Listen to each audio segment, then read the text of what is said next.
सुधा समाधान।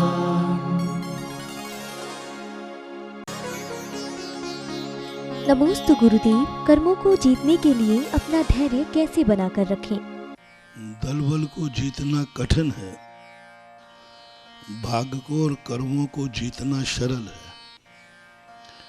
कर्म बलवान है, इसमें कोई संदेह नहीं है, लेकिन कर्मों को जीतने के लिए हमें वर्तमान में बहुत दृढ़ होना पड़ेगा, निर्भय होना पड़ेगा। अभी आपको मालूम है दैनिक प्रवचनों में किस्मत को बदलने के फार्मूले दिए जा रहे हैं। किस्मत कैसे बदलें? यदि किस्मत को बदलने का दुनिया में उपाय नहीं होता तो न आज हम मुनि होते और न आज तुम गुरु के सामने होते। ये किस्मत में नहीं लिखा था कि मुनि बनूंगा, किस्मत में न लिखा करके भी आज मैं बन गया। किस्मत में नहीं लिखा है कि तुम महाराज के सामने आज बैठोगे, लेकिन आप महाराज के सामने बैठे हो। तो ऐसी बात नहीं है कि किस्मत ही बलवान है।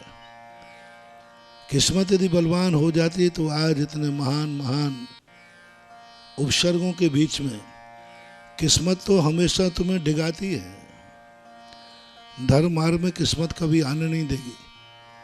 कोई भी कर्म ऐसा नहीं है जो धर्म करने के लिए होता हो।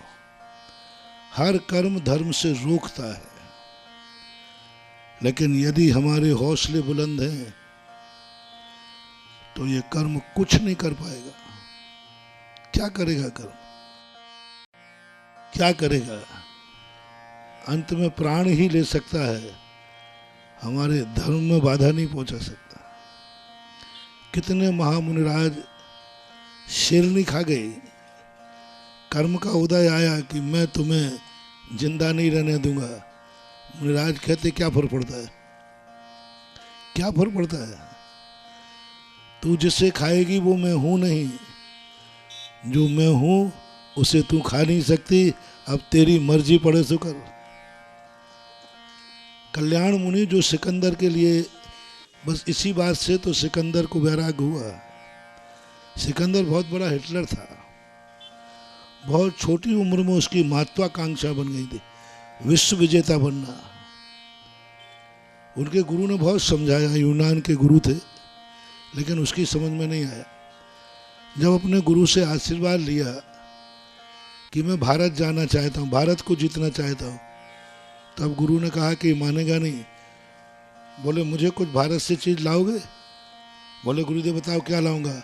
बोले वहाँ से तू जब लौटे तो एक दिगंबर मुनि को मेरे पास लेते आना। बोले ले आऊंगा, कौन सी बड़ी बात है गुरुदेव।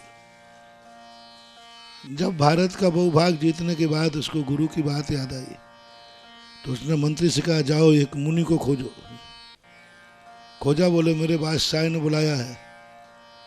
बोले ये मुनिराज कुत्तों के दरवाजे नहीं जाता।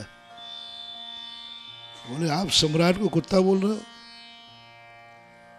सम्राट है वो, विश्व सम्राट। जब सिकंदर खुद तलवार लेके आया, बोले तुमने कुत्ता कैसे कहा? बोले कुत्ता एक ऐसी जाति है जो जाति जाति पे भौंकती है, जाति जाति को काटता है, अपनों को ही काटता है। ये कुत्ते जाति की, और ये तेली तलवार भी कुत्ता है, क्योंकि जिसे काटती है वो शरीर भी पुद्गल है और ये भी पुद्गल है।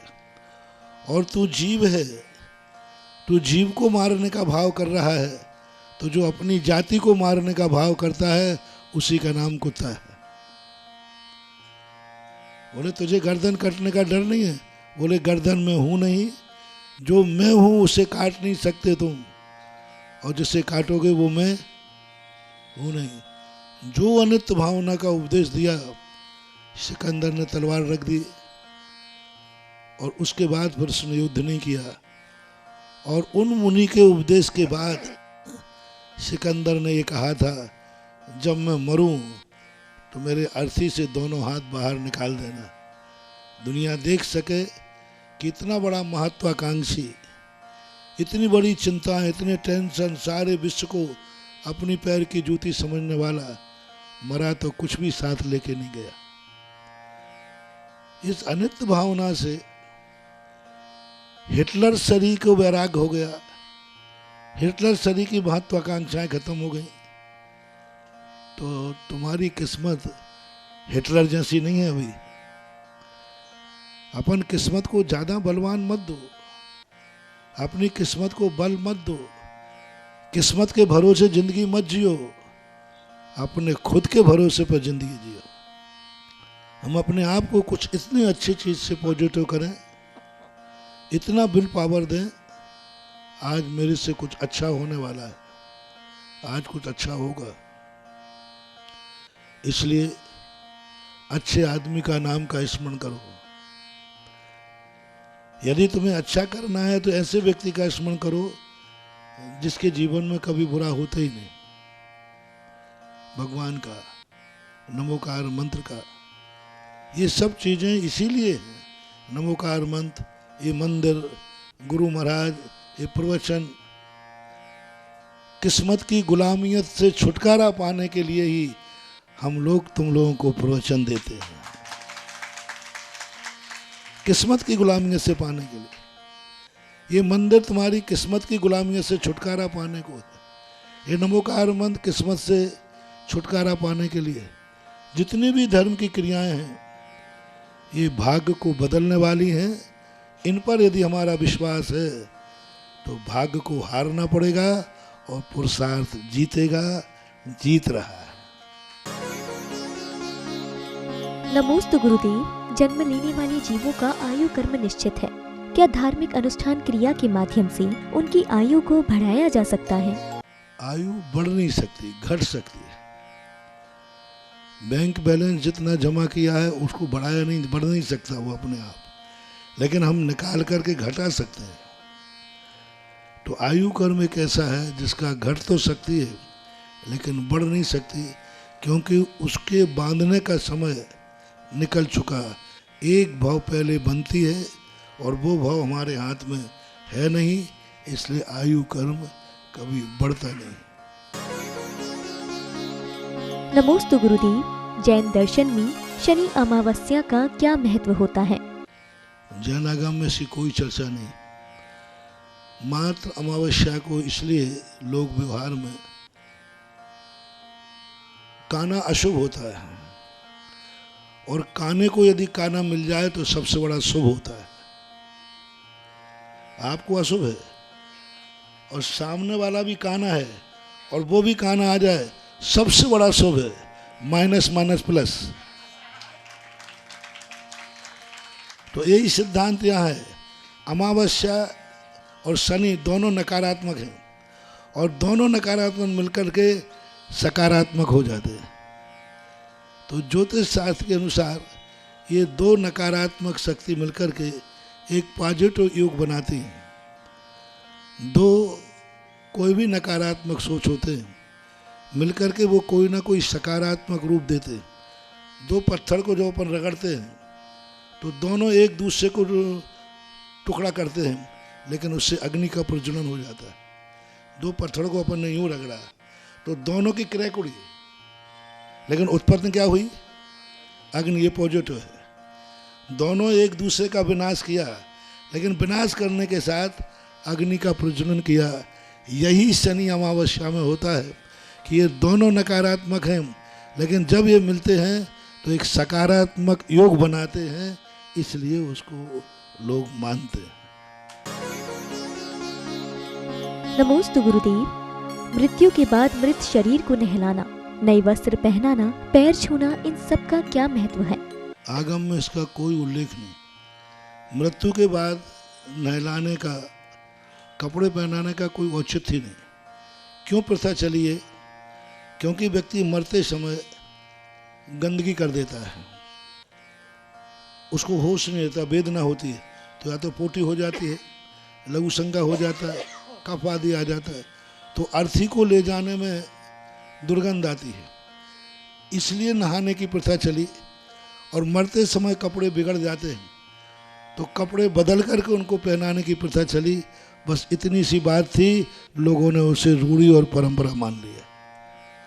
बदले तो गए कपड़े, बदले जाते, क्योंकि इस प्रकार की हरकतें उस समय हो जाती है। बाकी कोई औचित्य नहीं है, न मटकी है न मटका है।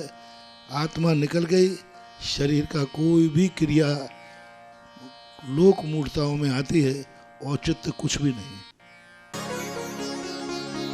नमोस्तु गुरुदेव।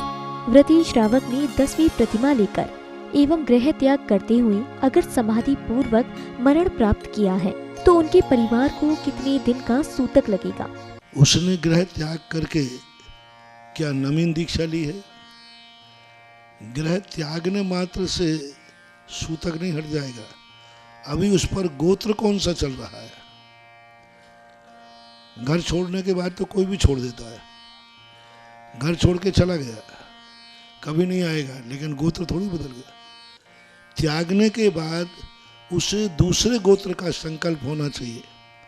जैसे आप पंचकर्मा करते हैं तो आपको मनुष्य का अभाव हो जाता है और स्वधर्म इंद्र की स्थापना हो जाती है। जैसे हम लोग मुनि महाराज लोग हैं, हम लोगों का गोत्र खत्म हो गया, हमारा नया गोत्र है। हमारा कुल माना जाएगा जिनेन्द्र देव का कुल, जन्म लेने वाला कुल नहीं माना जाएगा, क्योंकि वो गोत्र हमारे साथ नहीं चलेगा। इसलिए घर छोड़ने के बाद क्या उसने गोत्र बदला है? क्या उसने गुरुकुल में भर्ती हुआ है? क्या गृह का त्याग किया? किसके गुरुकुल में गया वो? उसका गोत्र कौन सा हो गया? जैसे आपकी कन्या आपका गोत्र छोड़कर ससुराल का गोत्र ले लेती तो उसको नया गोत्र मिला है, तब ये छूटा है। नया मिला नहीं और पुराना छोड़ा नहीं तो गोत्र का परिवर्तन नहीं होगा। गोत्र परिवर्तन को छोड़ना और मिलना जरूरी है। इधर परिवार का गोत्र छोड़े, उधर गुरु का कुल मिल जाए तो फिर वो त्याग करने के बाद सूतक हटेगा, अन्यथा बराबर आपको सूतक लगेगा। नमोस्तु गुरुदेव। सूर्य ग्रहण एवं चंद्र ग्रहण पड़ने पर सूर्यदेव और चंद्रदेव को क्या कोई मानसिक पीड़ा होती है? किंचित मात्र फल।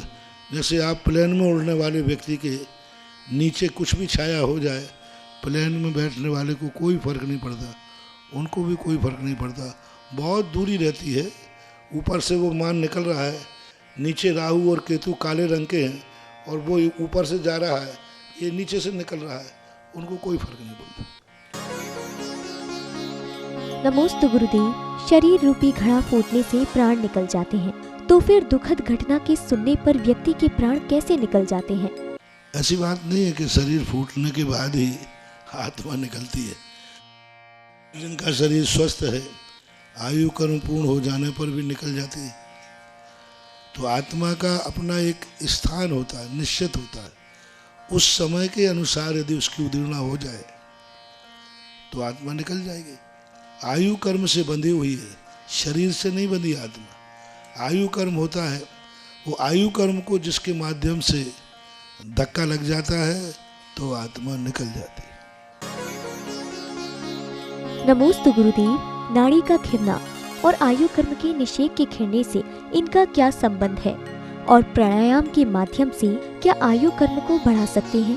पहली बात तो जैन दर्शन में नाली से आयु कर्म का संबंध नहीं जोड़ा गया। आयु का संबंध जोड़ा गया है श्वासोश्वास से।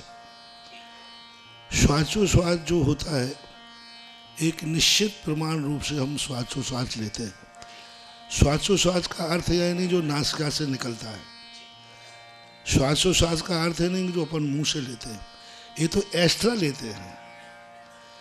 ये तो अपन को एक्स्ट्रा रूप, जैसे एक इंद्रिय श्वासोश्वास लेता है, उसका मुख ही नहीं, सर्वांगीण लेता है। पेड़ पर अपन लोग जो नाक से मुख से लेते हैं तो अपनी जो ऑक्सीजन है वो एक्स्ट्रा चाहिए, तो एक्स्ट्रा श्वासोश्वास नाक से और मुख से निकलता है। चाहे तुम प्राणायाम करो या ना करो, श्वासोश्वास का समय निश्चित है जो हमारे सर्वांगीण लेते। पूरे शरीर से हमारे श्वासोश्वास आ रहा है, पूरे शरीर से हम श्वासोश्वास छोड़ रहे हैं।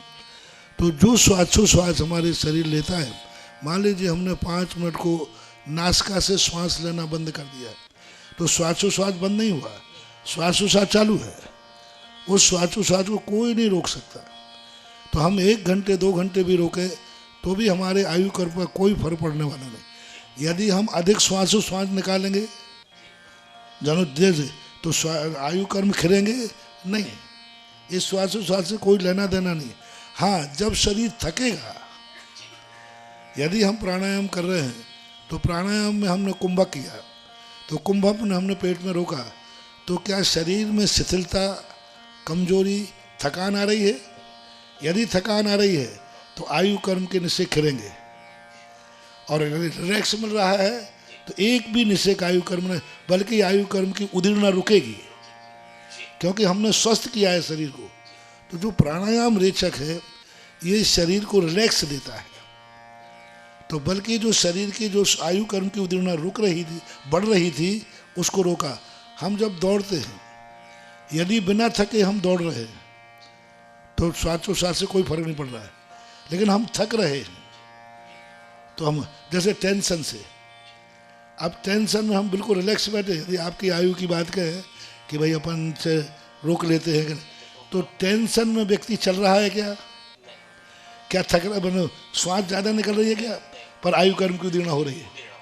तो अब जब टेंशन में ना तो श्वास बढ़ाई ना श्वास घटाई, फिर भी टेंशन से आयु कर्म की उदीर्णा हुई।